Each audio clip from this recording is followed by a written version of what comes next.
Mika était au lit, tellement recouvert de bandages qu'il commença à ressembler à une momie. Il ne put empêcher un sourire affectueux de lui monter aux lèvres devant Madame Tully, qui caquetait comme une mère poule, en secouant la tête de temps à autre. Il ne se plaigna pas non plus de la dose d'antalgique qu'elle lui avait administrée dans le bras.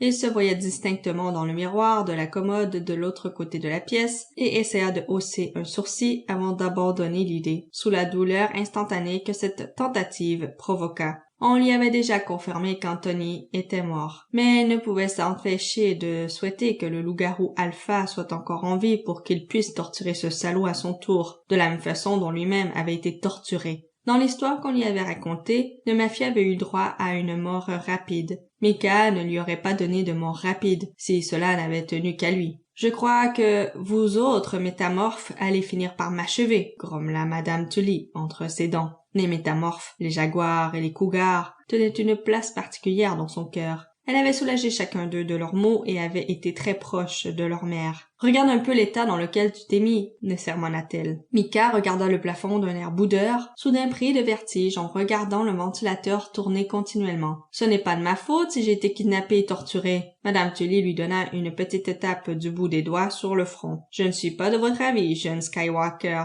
Si ce que j'ai entendu est vrai, tu t'es opposé à cet affreux loup-garou et c'est pour cette raison que tu as été kidnappé. Alors vous êtes en train de me dire que je n'ai que ce que je mérite? » se scandalisa Mika, ignorant les grands sourires qu'affichaient les autres personnes réunies dans la pièce. « N'interromps pas tes aînés, » répliqua Madame Tully avec un regard sévère. « Je n'avais pas fini. Comme je le disais, tu as tenu tête à ce chien galeux, et je dois bien dire que ce n'était pas trop tôt. » Mika lança un regard significatif à Quinn, avec un petit sourire qui disait clairement « Je te l'avais dit ». Il n'était pas prêt à pardonner son frère. Il avait prévenu Quinn au sujet d'Anthony et on lui avait vivement intimé de se retirer. Il espérait que son grand frère était content à présent parce qu'à présent il pouvait à peine tenir debout.